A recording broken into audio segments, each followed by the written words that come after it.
Hello friends, இன்றைக்கு இந்த வீடியோவில் தமிழகத்தில் நாட்டுக்கோழி பண்ணை அமைக்க 50% மானியத்தில் இன்குபேட்டர் மற்றும் கோழிப்பண்ணை அமைக்கிறதுக்கான செலவில் 50% மானியம் வழங்கப்படும் அப்படின்னு சொல்லியிருக்காங்க. அதை பற்றி நம்ம டீட்டெயில்டாக பார்க்கலாம்.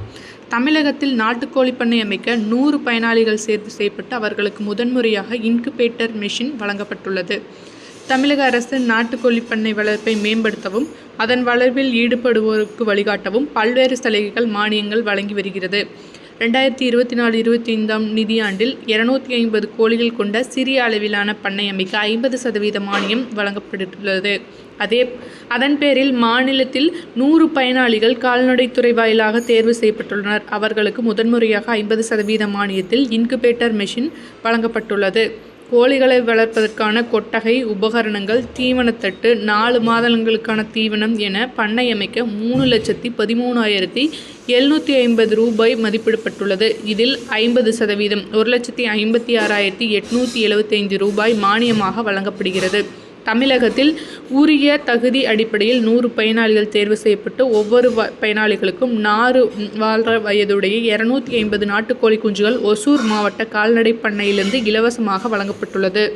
குறிப்பாக முதன்முறையாக இன்குபேட்டர் மிஷின் 50% மானியத்தில் வழங்கப்பட்டுள்ளது. அதன் வாயிலாக பயனாளிகள் நாட்டுக்கோழி இனவிருத்தியை பெருக்க முடியும். மேலும் இறைச்சி, முட்டை விற்பனையை துரிதப்படுத்தி அதிக லாபம் சம்பாதிக்க முடியும்.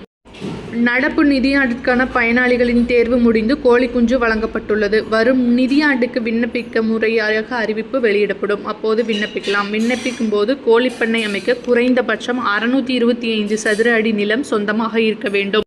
பண்ணை அமைக்கும் இடம் குடியிருப்பு பகுதிகளிலிருந்து விலகி இருக்க வேண்டும். அதேபோல பண்ணை அமைவதற்கான சிட்டா, அடங்கல், நகல் வைத்திருக்க வேண்டும். மேலும் பயனாளி அதே கிராமத்தில் நிரந்தரமாக வசிப்பவராக இருக்க வேண்டும்.